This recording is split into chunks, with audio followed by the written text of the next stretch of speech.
अस्सलाम वालेकुम रहमतुल्लाहि वबरकातुहू।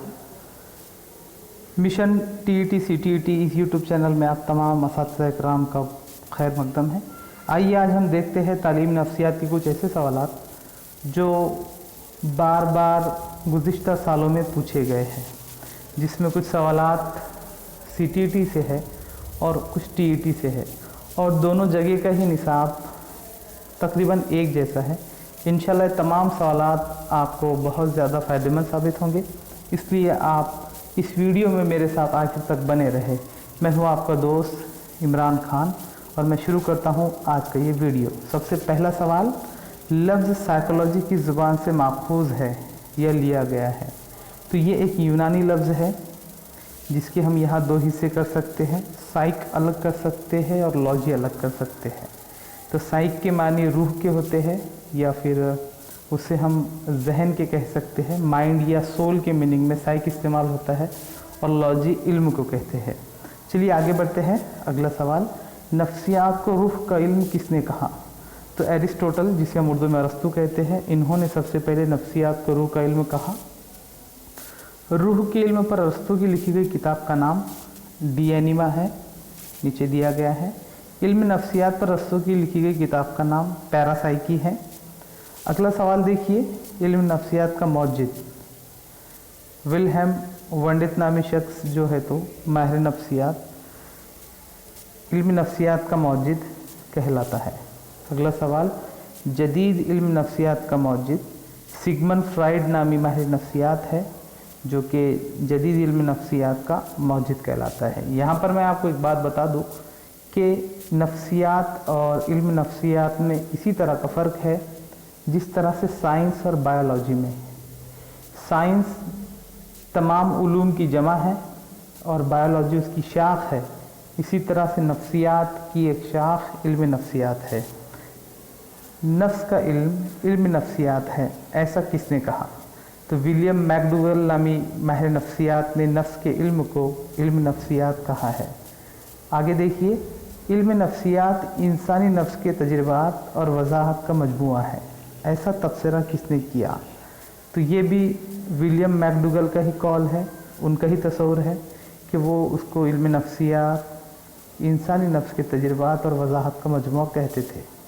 आगे बढ़ते हैं। किस सदी में ह्यूमन फिजियोलॉजी यानी कि उज़वियात और मटेरियल साइंस में हुई ईजादात नफ्सियात के इल्म में तरक्की का बाज़ बने?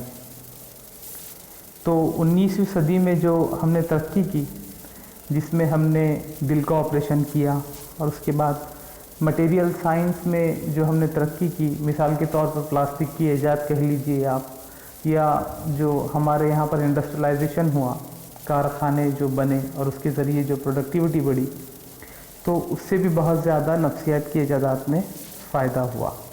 ये सदी नफ्सियात के इल्म की सदी मानी जाती है। तो यही 21वीं सदी है जो इल्म नफ्सियात की सदी मानी जाती है, जहाँ पर बहुत ज़्यादा तजुर्बात इल्म नफ्सियात पर किए जा रहे हैं और नए नए हक़ाइक़ हमारे सामने लाए जा रहे हैं।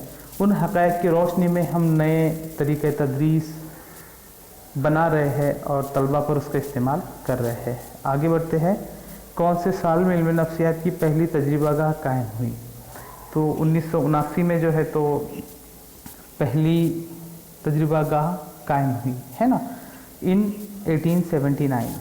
आगे बढ़ते हैं। कौन से मुल्क में इल्म नफ्सियात की पहली तजरिबागाह कायम हुई? तो सबसे पहले जर्मनी में हुई थी। आगे के सवाल में आप देखेंगे कौन सी यूनिवर्सिटी में हुई थी और किस माहिर नफ्सियात ने इस तजरिबागाह का कायम किया था। किस माहिर नफ्सियात ने इल्म नफ्सियात की पहली तजरिबागाह कायम की? तो वह है विलियम वंडित, जिन्होंने शुरू की थी। उसके बाद का सवाल, इल्म नफ्सियात की पहली तजरिबागाह का क़याम किस यूनिवर्सिटी में हुआ? तो लिप्जिग यूनिवर्सिटी जर्मनी में हुआ, जहाँ पर इल्म नफ्सियात के ताल्लुक़ से तजरिबात किए गए। आगे बढ़ते हैं। और इंसानी बर्ताव गैर मशरूत यानी हम जिसे बेहोशी का आलम कहते हैं, महरिक है, किसने कहा? तो ये कौल है सिगमंड फ्राइड का। आगे देखते हैं। इंसानी बर्ताव का इल्म ही इल्म नफ्सियात है, ऐसा किसने कहा? तो जॉन बी वॉटसन नामी माहिर नफ्सियात ने कहा था कि इंसानी बर्ताव का इल्म ही इल्म नफ्सियात है। यहाँ पर आप एक बात जहन नशीन कर लीजिए कि कुछ माहिर नफ्सियात इंसानी बर्ताव को ही सब कुछ समझते हैं, तो कुछ माहिर नफ्सियात तवारिस को सब कुछ समझते हैं। कुछ माहिर नफ्सियात तवारिस और बर्ताव दोनों को मिलाकर इंसानी जहानत और इल्म नफ्सियात की बात करते हैं। तो कुछ जो माहिर नफ्सियात है वो हमारे माशरे को, हमारे माहौल को भी इसमें ज़िम्मेदार ठहराते हैं कि हमारे माहौल और माशरे के हिसाब से भी तलबा के बर्ताव में तब्दीली आती है और वो उनसे भी बहुत ज़्यादा सीखते हैं। चलिए आगे बढ़ते हैं। इंसान और दीगर जानदार के बर्ताव का इल्म ही नफ्सियात का इल्म है, ऐसा किसने कहा? तो ये दो माहिरीन हैं, माहिर नफ्सियात मॉर्गन किंग और रॉबिन्स का कहना था कि इंसान और दीगर जानदार का जो बर्ताव है हम इसी को इल्म नफ्सियात कह सकते हैं। उसके बाद एक ज़ाब्ता यहाँ दिया गया है आपको, response organism stimuli is equal to behaviour. In short लिखा हुआ है ROS is equal to B। Urdu में लिखा हुआ है रद्द-ए-अमल जानदार मुहर्रिक बराबर बर्ताव। ये ज़ाब्ता किसने दिया? तो रॉबर्ट S वुडवर्थ ने ये ज़ाब्ता दिया है। यहाँ पर मैं आपको बताता चलूँ कि मैंने ये अंग्रेज़ी और मराठी ज़ुबान से तमाम चीज़ों को तर्जुमा करके यहाँ लिखने की कोशिश की है। अगर किसी तरह की कोई गलती उसमें होती है तो मैं आपसे माज़रत चाहूँगा। आगे बढ़ते हैं। तालीम का तस्वुर इल्म नफ्सियात की रोशनी में देने वाले माहिर। तो यहाँ 3 नाम हैं, इसे याद कर लीजिए। फ्रोबेल है, होबार्ट है और पेस्टोलॉजी है। ये तीनों ने भी जो तालीम का तस्वुर दिया इल्म नफ्सियात की रोशनी में दिया है। आगे बढ़ते हैं। दर्स व तदरीस से मुंसलिक नफ्सियात के इल्म के मुताले को तालीमी नफ्सियात कहते हैं। तो चार्ल्स एडवर्ड स्किनर नामी शख्स ने या माहिर नफ्सियात ने कहा है। यहाँ पर एक और बात याद रखिए कि हमारे पास में स्किनर नामी 2 अशखास है, 2 माहिरीन हैं, इसलिए मैंने यहाँ पर आपको पूरा नाम लिखकर दे दिया हूँ ताकि आप बाद में कंफ्यूज ना हो। तो ये CE स्किनर है और एक हमारे पास FB स्किनर आगे आने वाले हैं। तो चलिए आगे बढ़ते हैं। मुतालिम यानी कि तालिब इल्म का बर्ताव या मशरूत बर्ताव के जो मुहर्रिक होते हैं उन मुहर्रिक का मुताला यानी तालीम नफ्सियात है, ऐसा किसने कहा? तो ज़ैड नामी माहिर नफ्सियात ने कहा था कि जो तालिब इल्म का बर्ताव है या बेहोशी के आलम में उसका जो बर्ताव है और उस बर्ताव से जो जुड़े हुए मुहर्रिक है, मुहर्रिक हम कौन सी चीज़ को कहेंगे? उस चीज़ को कहेंगे हर वो शय जो हमें उसकी तरफ रागिब करती है, उसे हम मुहर्रिक कहेंगे, है ना। तो उन मुहर्रिक का मुताला जो हम करेंगे वो तालीमी नफ्सियात है, ऐसा ज़ैड ने कहा था। आगे बढ़ते हैं। आमोजिश एक ऐसा अमल है जो नए हालात के मुताबिक रद्द-ए-अमल यानी कि रिस्पॉन्स की मनसूबाबंदी में मदद करता है। तो हमारा जो लर्निंग प्रोसेस है वो कैसा है कि वो हमें जो नए हालात हमारी ज़िंदगी में आने वाले हैं उसमें हमें किस तरह से रद्द-ए-अमल करना है उसकी मनसूबाबंदी करने की सलाहियत हमें पैदा करता है। ऐसा किसका कहना था? वो है हेनरी एडवर्ड गैरेट नामी माहिर नफ्सियात, जिन्होंने ऐसा कहा था। आगे बढ़ते हैं। आमोजिश का मतलब बर्ताव में तरक्की पजीर बदलाव है, किसने कहा? आर्थर इरविंग गेट्स नामी माहिर नफ्सियात ने कहा। याद रखिए यहाँ पर आमोजिश की कुछ खुसूसियात आपको दी गई है। आगे हम एक सवाल भी बनाएंगे उसके ऊपर कि आमोजिश की खुसूसियात पे किस तरह का सवाल पूछा जा सकता है। तो आमोजिश बामकसद होती है, ये पहले उसकी खासियत है। मुस्तकिल चलने वाला अमल है ना। डॉक्टर जाकिर हुसैन का कॉल है कि इल्म हासिल करो माँ की गोद से कब्र की गौर तक। वो चीज़ को जहन नशीन करते हुए यहाँ पर दूसरा पॉइंट आप याद रख सकते हैं कि मुस्तकिल चलने वाला अमल है। आमोजिश के ज़रिए बर्ताव में मुस्तकिल तब्दीली होती है, वो फिर मस्बत भी हो सकती है, मनफी भी हो सकती है। अब आपकी आमोजिश कैसी हो रही है, तमाम चीज़ों का इन्हिसार उस पर है। तमाम अफराद में आमोजिश का अमल यकसान नहीं होता है ना, सब में अलग अलग होता है। मुझ में अलग होगा, आप में अलग होगा। हमारी तमाम की लर्निंग स्पीड, आमोजिश की रफ्तार भी मुख्तलिफ होंगी। आमोजिश से अंदाज़ा लगाने की सलाहियत परवान चढ़ती है। चलिए मैंने एक सवाल बनाने की कोशिश की। सवाल देखिए, आमोजिशी खुसूसियात पर अपनी सवाल। एक ही सवाल है, यहाँ पर आपको 4 ऑप्शन दिए जाएंगे और ये पूछा जाएगा कि इसमें से कौन सा जुमला आमोजिशी खुसूसियात को बयान नहीं करता है। तो देखिए पहला है आमोजिश बामकसद होती है, बिल्कुल होती है। मुस्तकिल चलने वाला अमल है, जी बिल्कुल मुस्तकिल चलने वाला अमल है। आमोजिश के ज़रिए बर्ताव में मुस्तकिल तब्दीली होती है। तमाम अफराद में आमोजिश का अमल यकसा होता है। तो चौथा जो यहाँ पर पॉइंट है, तमाम अफराद में आमोजिश का अमल यकसा होता है, ये गलत है। हमें पता है तमाम अफराद में आमोजिश का अमल गैर यकसा होता है। तमाम की अपनी लर्निंग स्पीड, आमोजिश की रफ्तार, सीखने की रफ्तार मुख्तलिफ होती है। आगे बढ़ते हैं। जुड़वा इत्फाल बच्चों पर तजुर्बात करने वाले माहिर नफ्सियात का नाम बताइए। तो डॉक्टर अर्नोल्ड गीजल नामी एक माहिर नफ्सियात है जिन्होंने जुड़वा बच्चों पर नफ्सियाती तजुर्बात किए। आगे बढ़ते हैं। इस मरहले के दौरान आमोजिश का अमल रुक जाता है।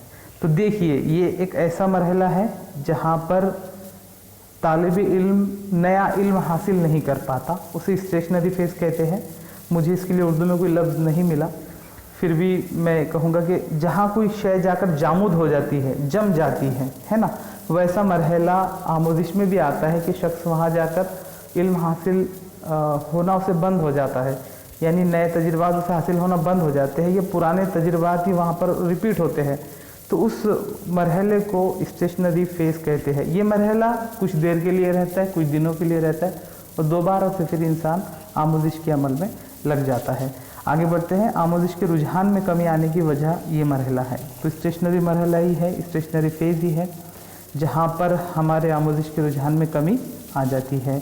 आगे बढ़ते हैं। किस माहिर नफ्सियात को आमोजिश के ताल्लुक से पहला तस्वुर पेश करने का शर्फ हासिल है?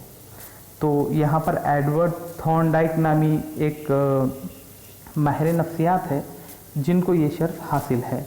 आगे बढ़ते हैं। बिल्लियों पर नफ्सियाती तजुर्बात किस माहिर नफ्सियात ने अंजाम दिए? तो एडवर्ड थॉर्नडाइक ने ही किए थे ये तजुर्बात। आगे देखिए।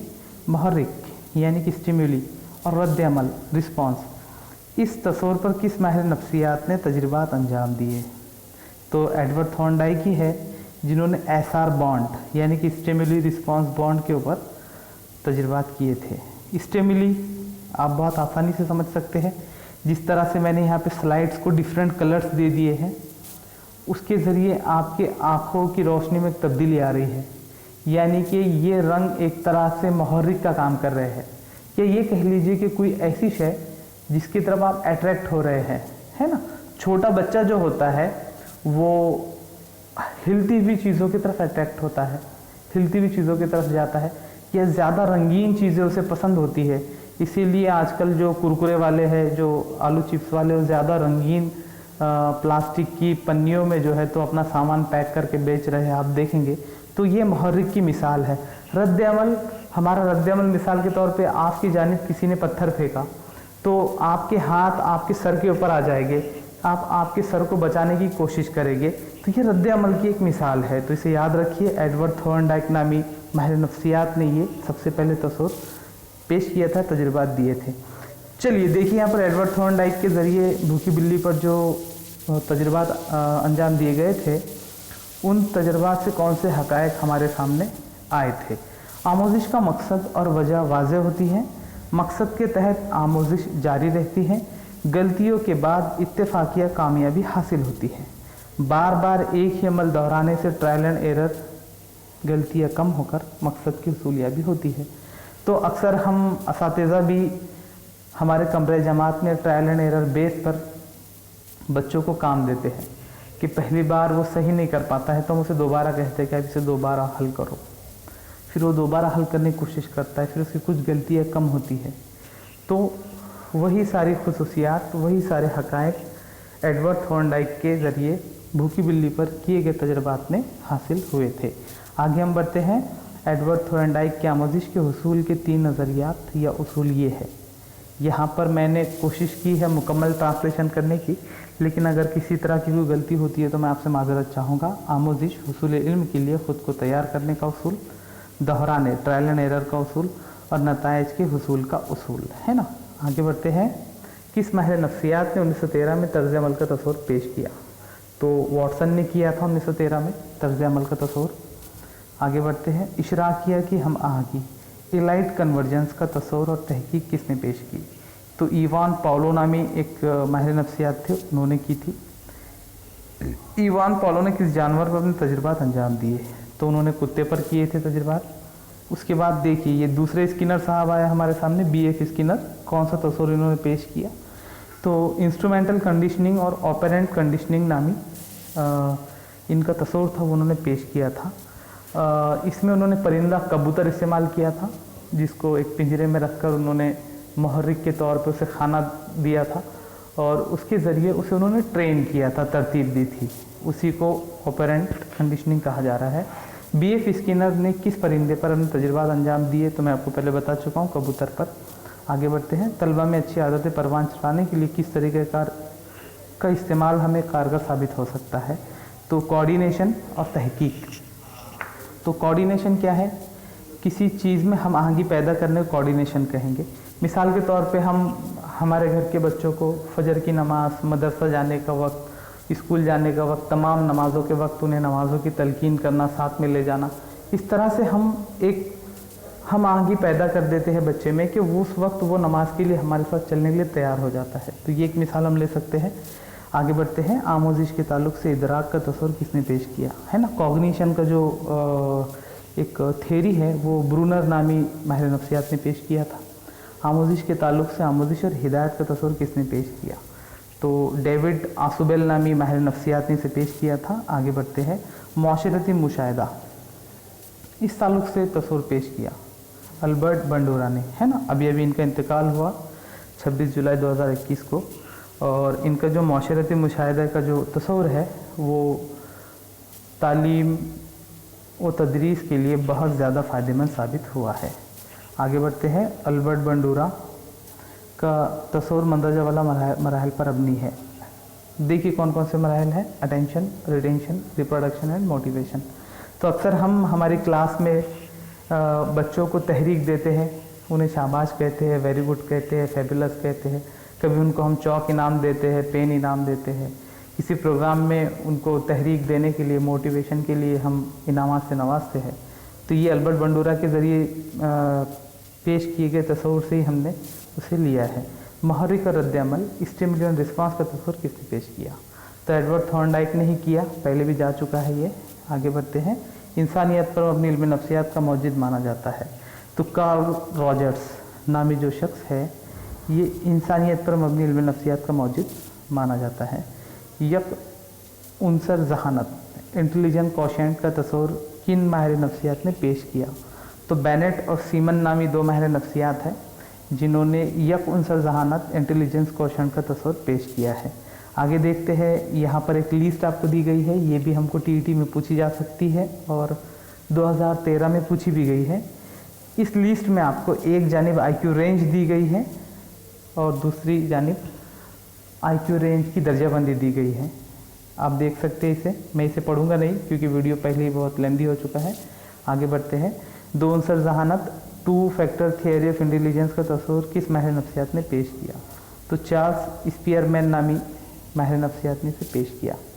ये देखिए चार्ल्स स्पीयरमैन, उसका जो 2 फैक्टर थियरी है, एक जो है तो जनरल एबिलिटी और दूसरा स्पेसिफिक एबिलिटीज़ पर मुनहसिर है। आगे बढ़ते हैं। आखिरी सवाल, नफ्सियाती तज्ज़िये का मौजिद माना जाता है साइको एनालिसिस। तो डॉक्टर सिगमंड फ्राइड नामी माहिर नफ्सियात जो है तो साइको एनालिसिस का मौजिद माना जाता है। तो चलिए, ये वीडियो कैसा लगा ज़रूर बताएं। इंशाल्लाह इसके बाद भी मैं एक और वीडियो बनाऊंगा जिसमें इसी तरह के सवालात होंगे।